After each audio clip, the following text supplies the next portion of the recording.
دايما برضو من ضمن الحاجات اللي كنت حابب اسال حضرتك عليها، كنت بشوف دايما الصور بتاعت الدكاتره وهم متصورين صور معينه على السوشيال ميديا ان تم بفضل الله استئصال اورام ليفيه. الدكتور بيبقى مصور صوره كبيره كده، وفي اورام مقاسات وانواع واشكال، يعني ممكن توصل مثلا، انا ما حاولتش اعدهم بس بيبقوا كتير، 10 5 6 واحجام مختلفه كده. فهل كل الحاجات دي موجوده جوه رحم الست؟ وهل يعني الحاجات دي فعلا كانت مأثره بقى على الشغل الوظيفي للرحم، عامله لها مثلا تاخر انجاب، عامله لها نزيف؟ وهل الموضوع بيفرق من بنت لست متزوجه؟ الكلام ده حقيقي في حالات كتير طبعا. ممكن الست يكون مصابه بعدد كبير من الاورام الليفيه. تمام. خلينا بس نتكلم الاول ونطمن الناس يعني ايه ورم ليفي. ايوه، الناس بتخض من كلمه ورم اصلا. بالظبط. الورم الليفي هو ورم حميد. الحمد لله. لان الاورام في الطب حاجتين، يا اما اورام حميده يا اما اورام خبيثه. تمام. الورم الليفي من الاورام الحميده، وقصه انه يتحول دي حاجه يعني مش مظبوطه قوي. زي الكيس الدهني اللي بيطلع لاي بني ادم ويبقى يفضل عايش بيه طول عمره وبيسموه كيس دهني. هو الكيس الدهني هو ورم دهني حميد بالظبط كده. لكن لقوا له اسم دارج اللي هو اسم الكيس الدهني. بالظبط. الورم الليفي ما لقلوش اسم دارج ففضل اسمه الورم الليفي، بس هو ورم ليفي حميد. لازم الطبيب يفهم السيده بعد تقصي الامر ان هو فعلا ورم ليفي حميد. عرف ان الموضوع كده، اتاكد ان هو ورم ليفي حميد ولا ده ورم ليفي حميد. الاورام الليفيه طبعا بتصيب عدد كبير من السيدات في عمر الخصوبه على فكره. ومش بالضروره ان طالما ورم ليفي يبقى لازم يتم استئصاله. تمام، يعني ممكن يبقى موجود عادي. ممكن يبقى موجود عادي واحنا والست عاديه طبيعي تعيش بيه عادي جدا جدا طول عمرها وتحمل بالظبط.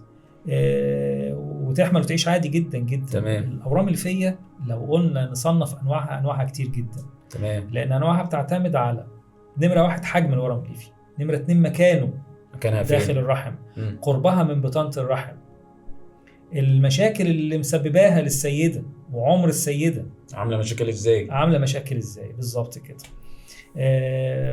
فممكن قوي يكون واحده سيده عندها ورم ليفي مثلا حجمه 5 سم وتعيش بيه طول عمرها ما تشيلهوش. او ورم ليفي اخر 2 سم لكن عامل لها مشكله، عامل لها مثلا نزيف نتيجه قربه من بطانه الرحم مكانه فبنضطر نتعامل معاه جراحيا او دوائيا. تمام.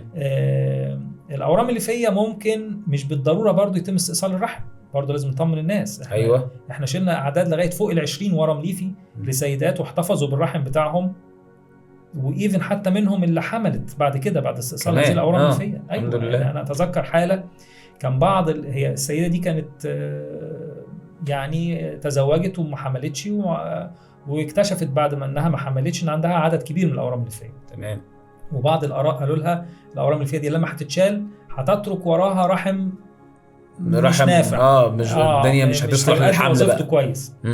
فطبعا يعني احنا قلنا لها لا، احنا هنحاول طبعا نمره 1 لان الرحم ده بالنسبه للسيده بالذات اللي ما خلفتش شيء يعني ثروه. بالظبط. شيء ما صعب جدا احنا من اولها كده نستسهل ونقول نشيل الرحم. طبعا استئصال الرحم اسهل بكتير من استئصال الاورام اللي فيها بالذات لو كانت كتير. تمام. والحمد لله شلنا يمكن اكتر من 17 ورم ليفي والحمد لله السيده دي حملت بعد كده. طب الحمد لله. حملت بحقن مجهري. قصه نجاح. حملت بحقن مجهري لكن حملت وولدت بعد كده الحمد لله. وغيرها تمام. اتشال لهم عدد كبير من الاورام الليفيه. فهمتني حضرتك؟ الورم الليفي لو الطبيب اخذ قرار انه يسيبه وانه مش محتاج جراحه، لابد برضو من المتابعه.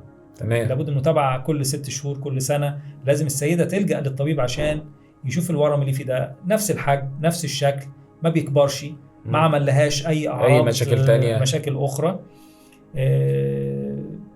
طبعا المشاكل اللي ممكن يسببها الاورام الليفي للسيده كتير. نمره 1 النزيف الرحمي، ممكن الم في الحوض، ممكن تعارض مع الخصوبه سواء تعارض مع الحمل او اجهاض متكرر او حسب برضه مكانه. تمام. ممكن يعمل مشاكل اثناء الحمل، يعني ممكن الحمل يستمر وهو موجود لكن يعمل معاناه اثناء الحمل. أيوة. نتيجه ان بيحصل فيه بعض التغيرات اثناء الحمل في الورم الليفي زي تحلل او ما شابه يسبب للست الم، واحيانا بيكون الم شديد اثناء الحمل. كل ده بيرجع لتقييم الدكتور، لكن مع التعامل بيكمل الست بتكمل الحمل ان شاء الله لكن بمعاناه معينه. تمام. اذا الورم الليفي عشان نلخص الامر، أيوة. الورم الليفي ورم حميد الحمد مش لله. كل السيدات اللي عندها اورام ليفيه لازم تشيل الاورام الليفيه او تشيل الرحم.